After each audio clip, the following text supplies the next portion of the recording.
for the speech to start? Sorry, I got distracted because I was texting. Good thing I was only texting and standing here. Imagine if I was texting and driving.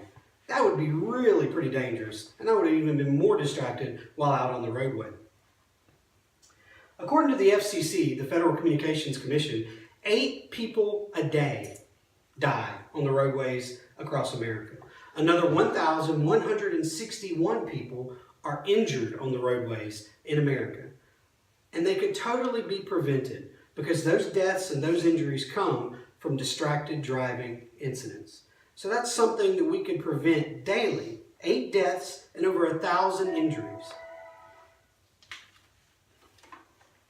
Let's be honest, we've probably all texted and driven. We probably all had a close call while we're texting and driving. We haven't been paying attention, maybe ran a red light, stop sign, almost swerved into another lane.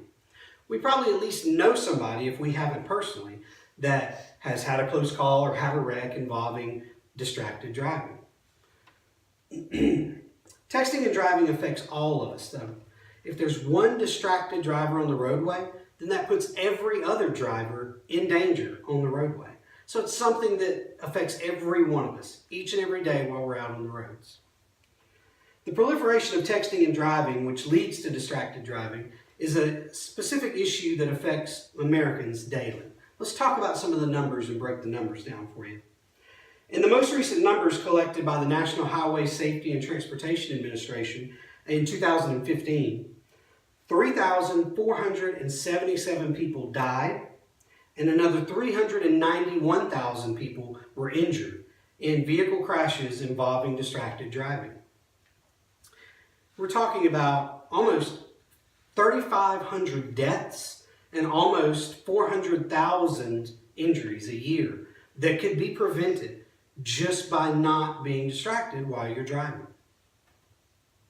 At any given moment during daylight hours in America, there are 660,000 drivers that are either manipulating cell phones or an electronic device while they're driving, which means that they're not giving their full attention to the road like they should.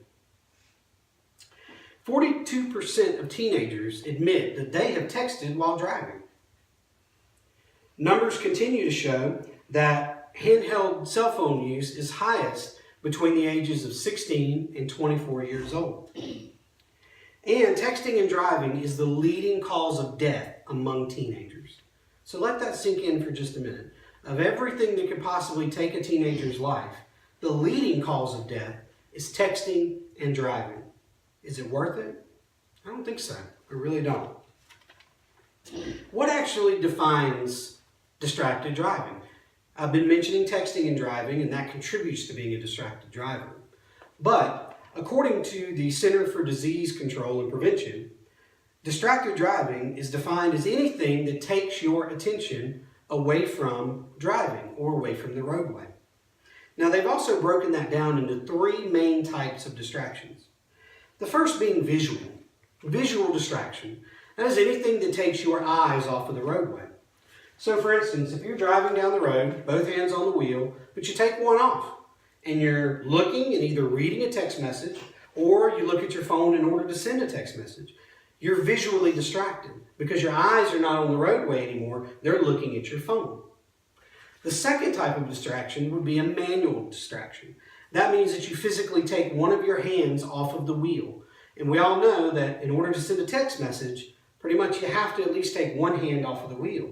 And you're looking at your phone, so you're visually distracted. You're manually distracted because one hand is off of the wheel and you're sending the text. Or you do like a lot of folks do, you drive with your knee and you send that text with both hands because it's safer, right?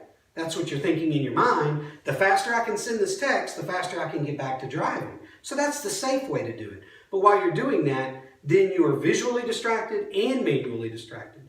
And that rolls right into the third type of distraction, cognitive distraction. Thinking, anything that takes your mind away from driving. So if you're focused on the content of your text message and what you're going to send someone, you're not thinking about driving. You're not thinking about ahead of you on the roadway, what's coming up, what's the conditions on the road, what the traffic conditions are. So especially if you do like I just demonstrated, you're driving with your knee, so you're kind of staying straight and you're doing this number, sending a message, well, you're doing all three. You're visually distracted, you're cognitively distracted, and you're manually distracted. And if you're not doing all of those things, that means you're not watching the road, you're not thinking about the road, and you're not in proper control of your vehicle. A very easy way to crash and have a wreck. Let's talk about what can and is being done to curb texting and driving, or to hopefully stop it. Many laws are being passed in the states across America to outlaw texting and driving. In my home state here of Georgia, according to the Governor's Office of Highway Safety, on July the 1st, 2010, Georgia passed a law that outlawed texting and driving. It is illegal to text and drive. That can be a criminal traffic offense. A driver can be stopped and actually be issued a citation for texting while driving. In addition to that, to try to curb cell phone use period with teenagers, on July 1st, 2010, Georgia passed a law that said teenagers are not allowed to use a cell phone at all while driving, whatsoever. Doesn't matter whether it's to send a text, read a text, make a phone call even.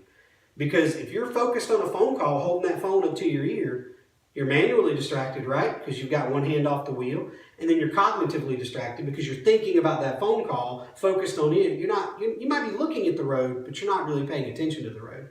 So that law has been passed in Georgia, at least, to affect not only adults, but also teenagers. Now, some vehicles do have a hands-free feature where you can make a phone call without having to use your phone. Teenagers can't do that at all because they can't use their phone while they're driving. But at least in Georgia, I would recommend that adults use the hands-free option at least. Lead by example when you're driving. That's something that can help to curb texting and driving. If you're an adult and you're driving a motor vehicle, don't text and drive. Ask someone else to send the text message for you to check on something. Ask someone else to make a phone call for you so that you can stay focused on the roadway with your eyes, with your hands, and with your mind. And then teenagers. Teenagers can be the best messengers to their peers about not texting and driving. Peer pressure sometimes is more effective than anything else. And so if you are a teenager and you're in a vehicle with someone and they're driving and they go to send a text or make a phone call, speak up. Speak up and say, hey, don't do that right now. Let me text that person for you. I'll find out what time we're meeting them, or let me make that call for you. And by speaking up, hopefully you'll convince that driver to keep their eyes and their mind and their hands on the wheel and on the roadway. Okay? In conclusion, guys, I want to issue a call of action to each of you. Stop texting and driving. Is your life or the life of another worth sending that one text that you just feel like you have to send right now while you're driving? Is it worth it? Is a human life worth that one text that you've got to send or that you've got to read? Be the change, okay? Be the change. Obey the law, lead by example, and be a messenger to your peers about the dangers of texting and driving.